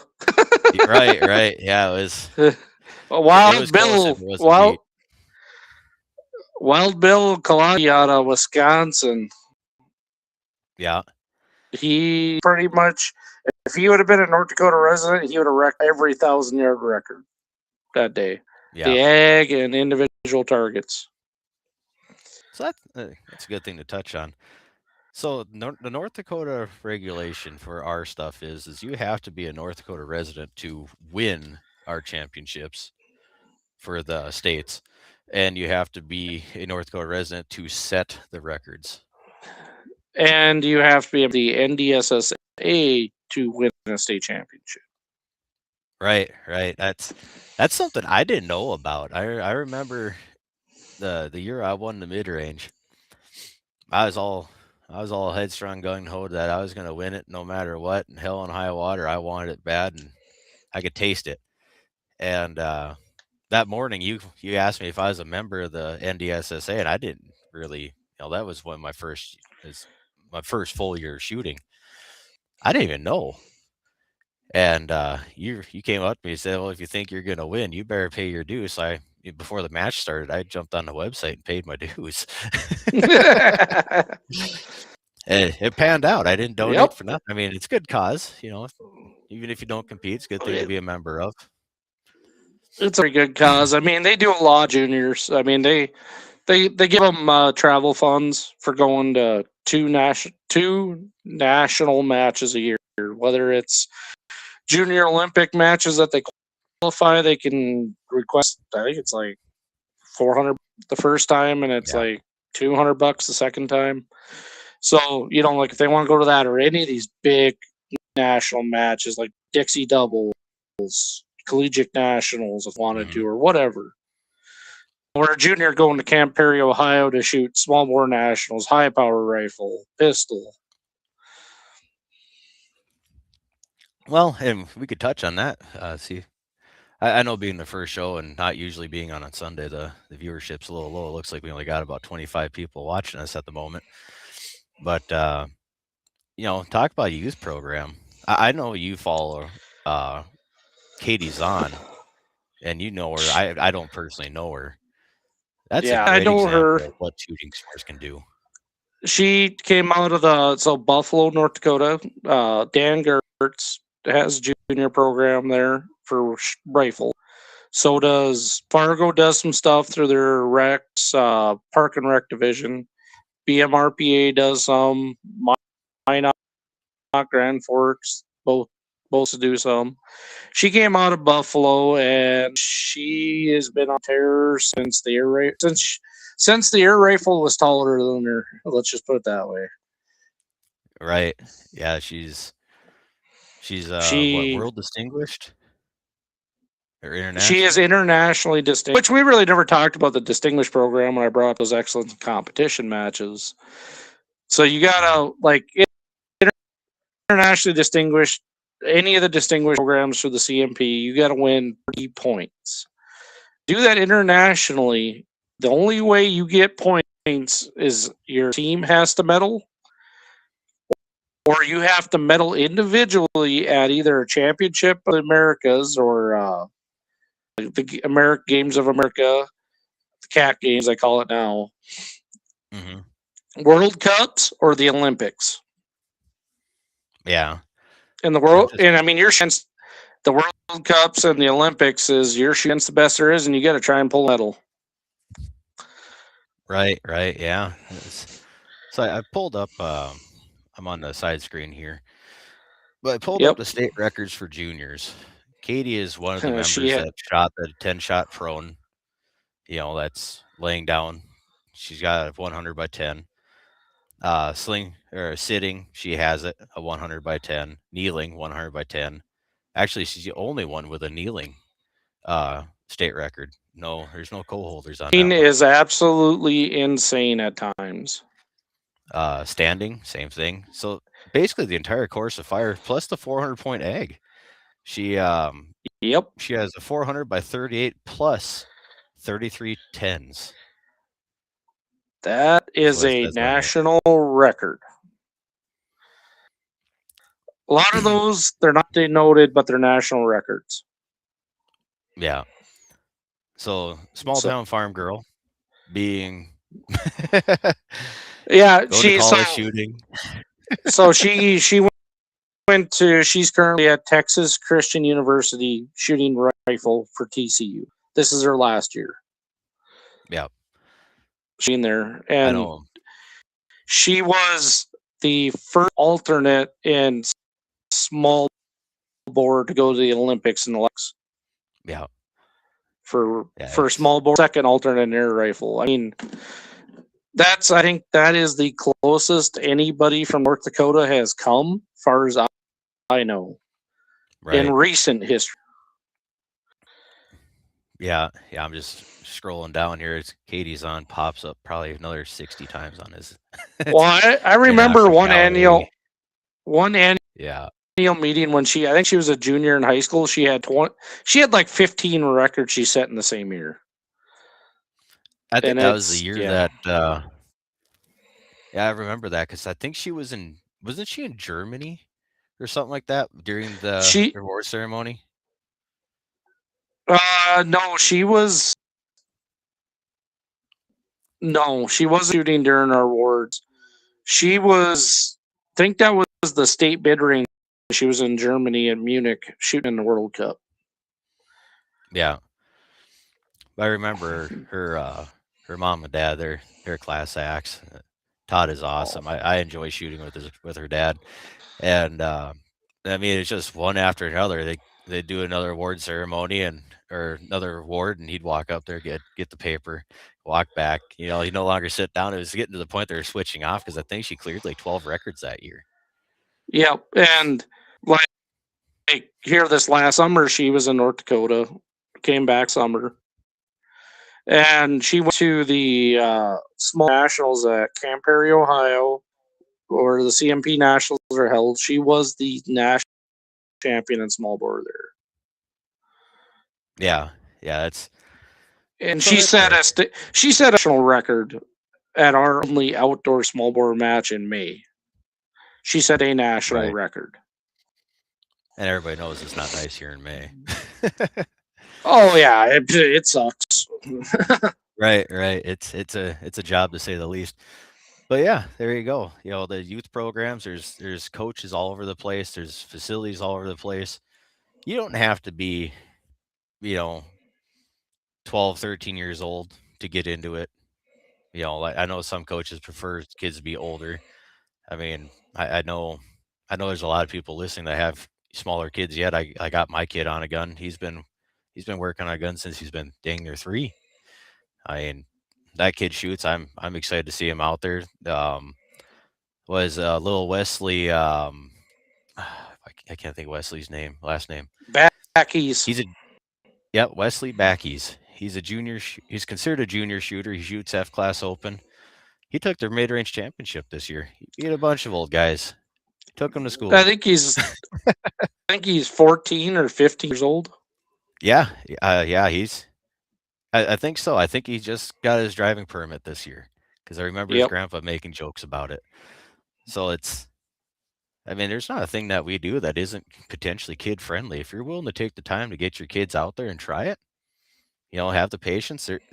This isn't like motorsports. We're all willing to help somebody else get ahead because the better you shoot, the more fun it is for the guys that are experienced. Because a great example of that is like Drew Rutherford. He's on one of the U.S. teams, Team Vortex for FTR. His team just won the Southwest National in Phoenix last weekend here. So, talking to Drew, he holds several of our. Actually, I just scrolled into it. He holds dang near every state record we have for F class in the TR classification, and that's awesome. We got a dang good shooter here, and he's happy to help. The way he looks at it is, if I can get you guys to shoot better, I can have more fun because now I'm just not testing or just playing around. Like I actually have to stay on my toes because you guys are nipping on my heels. Yeah, he shoots better. It gets him better. It does. You shoot as good as the people you're around, really. And it shows. It definitely shows. But, well, if there ain't no more Q&A popping up here, it looks like everybody's kind of puttering out now. We're gonna close the show out, and as soon as I can figure out what button that is, maybe we'll just hit an ad, and we'll just go out on a small ad, and appreciate you guys watching. I'm not sure what the next filming date's going to be. Well, Dave, put me on. Yeah, Garth. If we do this again, I know. Next time we do this, I'm buying a webcam and making my 10-year-old computer work. Right. Yeah. There's Cody, good cousin Cody. There, got him in the shooting last year. Yep. He's I'm kind of jealous.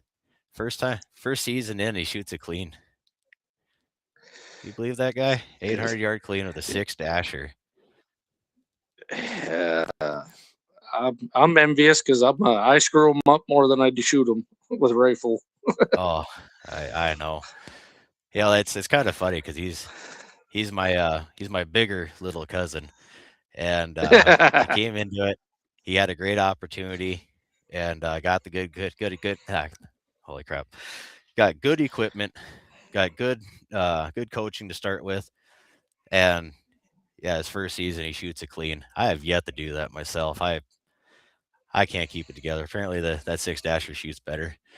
Yeah, yeah. I will attest to that every day. 20 on Sunday. yeah, exactly. Yeah, I'll take good luck any day. But yeah, nonetheless, I mean, it's never too late to get into trying it. It's never a bad time to get in either.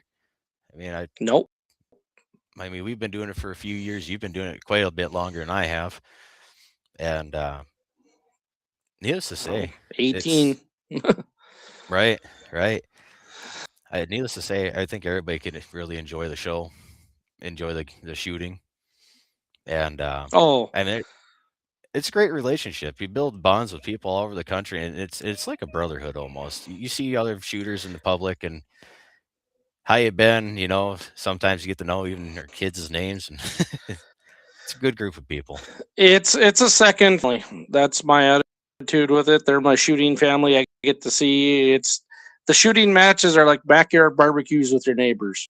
Oh yeah, absolutely. And depending if it's a 2-day match, I mean, don't get me wrong. There's times that everybody rolls up with a camper, and we have a camping bash. I mean, not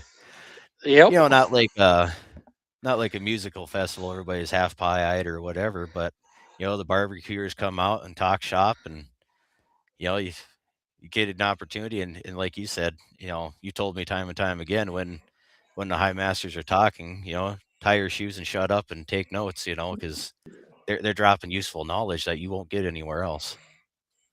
Yep, you hang around high masters and you keep your mouth shut and your ears open.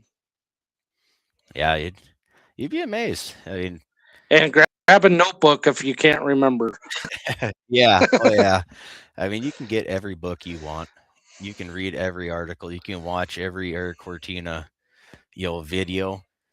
And the thing of it is your shooting knowledge is always as good as the box of, it's a puzzle box. You have all the pieces. You have them all laid out on the table. The puzzle doesn't go together. And it could be the comment from one of the higher level shooters that suddenly puts half your puzzle together right there. Just snap a finger. There it is. Done. It's when I phrase it with, it's just other tools to put in the toolbox. You don't know what they're for yet, but you. Exactly. Well, Garth, I appreciate you coming on. I think when we get around to it, I know we touched a lot more on pistol shooting than I kind of wanted to today, but I'd love to have you come back and really dig in the toes on talk about bullseye, the kind of equipment, the matches, just everything. I think bullseye shooting would be something that picks up for a lot of guys that, fancy themselves a pistol shooter. So I think that'd be a great place for another show to come up here in sometime later this summer. Yeah, we can do that. Like I said, I will try to get my computer to work with a webcam because, cell phone is not exactly happy about this. Yeah, it's I was hoping it'd hold out. But anyway, well, everybody, thanks for watching. It's great to have you guys here. Like I said, I don't have the next date picked out. I have a few guys that I'm wanting to have come onto the show. I'm thinking I'm going to try to get somebody from BMRPA to come on so we can talk about the upcoming national here at the end of May. I think that'd be good information, a good chance to get somebody from our local club to talk a little bit of history and bring on everything. Here we are. So But what you got here, JD? Hey Garth, we're doing a head popping challenge with pistols at Axes in May. It sounds like May's gonna be a busy month out at Axes. Here's the problem in May. I work at a power plant. That's when our shutdown is. I cannot take a day off. So if it's when I'm working, yeah, I can't make it. I'd do it one-handed. Right. You guys gotta move all your guys' shoots to July. That's like a dead spot for a lot of competition shooting. I mean, there's stuff going on in July, but that's a pretty dead spot. Oh, it's it's nationals at MP. That's why. Yep. Everybody that wants to go to the big shows there. But we're getting a little further on our time here. I'm gonna pop the short commercial. I know Blackbeard is gonna have a little some pop up here later on this evening. I think he said he was gonna do it at 9:30. So you guys want to tune into Blackbeard's little thing this evening about 9:30 tonight? Don't miss it. You get a couple of quarters in Leon, and holy shit, that guy can go. He's entertaining to say the least. So, well, anyway, we're gonna pop this commercial and we're gonna go home. You guys have a good night. Thanks, Garth, for being on. I appreciate it.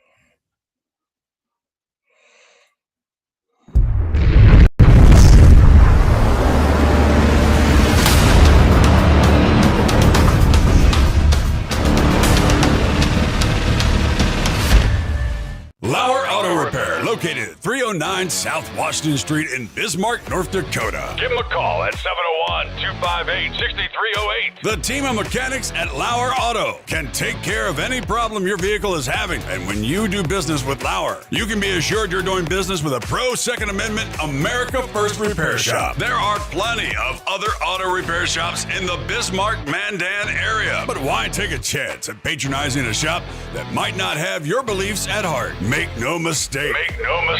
LAUER Auto is your pro Second Amendment repair shop. When you talk to the guys at LAUER Auto, don't forget to tell them that you heard they are a sponsor of Guns and the 701 and that you appreciate their support of our pro Second Amendment, pro North Dakota live stream and podcast. That's LAUER Auto Repair, 701-258-6308.